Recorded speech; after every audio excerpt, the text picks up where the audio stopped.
اہل سنت و جماعت کا یہ ہمیشہ سے اس بات پر اجماع چلا آ رہا ہے. ہاں جی، یہ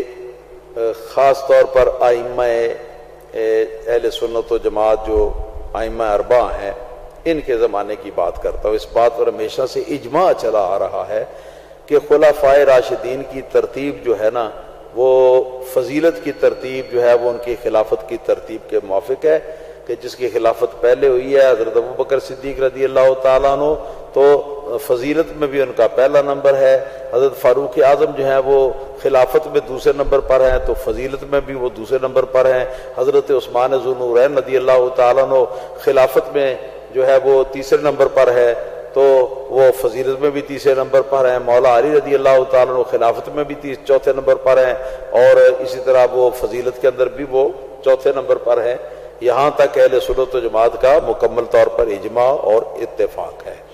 یہ حضرت عبداللہ بن عمر رضی اللہ تعالی عنہما اور دیگر کئی صحابہ کرام کی روایت جو ہے یہ صحیح سندوں کے ساتھ موجود ہے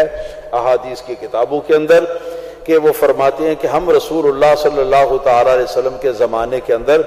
یہ کہا کرتے تھے کہ رسول اللہ صلی اللہ علیہ وسلم کے بعد اس امت کے اندر سب سے افضل ابو بکر صدیق ہیں، پھر عمر ہیں، پھر عثمان ہیں. اور رسول اللہ صلی اللہ تعالی علیہ وسلم اس بات کو سنتے بھی اور سن کر آپ اس بات سے پر برا نہ مانتے ہیں جی. یعنی یہ کہ حدیث تقریری ہوگی نا نبی کریم صلی اللہ علیہ وسلم کی. تقریری حدیث اسی کو کہتے ہیں نا کہ سرکار کے سامنے کوئی بات کہی گئی اور سرکار نے اس کو رد نہیں فرمایا، اس کو بلکہ اس کو قبول فرما لیا خاموشی کے ساتھ. تو یہ اس سے پتہ چلا کہ خلفائے راشدین کی اسی طرح ترتیب ہے جس طرح کہ میں نے pہلے بیان کی ہے. اسی طرح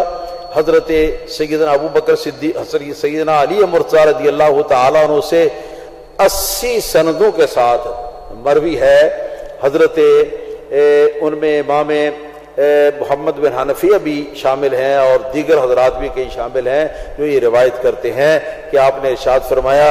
کہ من فضلنی علی ابی بکر و عمر جلتہ جلد المفتری، جو شخص مجھ علی کو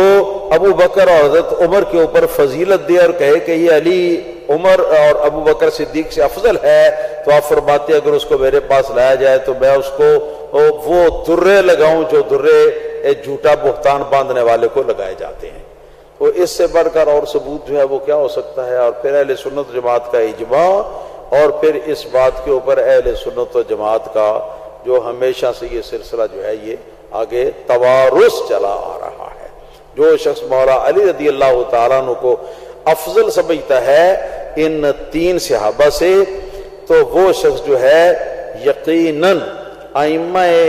کلام کے ارشادات کے مطابق، ائمہ فقہا کے ارشادات کے مطابق، حضرت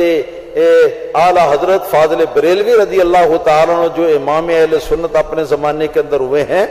اور ہمارے زمانے کے لیے بھی ہیں، تو ان کی تحقیق کے مطابق اور تصریح کے مطابق بھی وہ شخص جو ہے وہ اہل سنت و جماعت سے خارج ہے اور وہ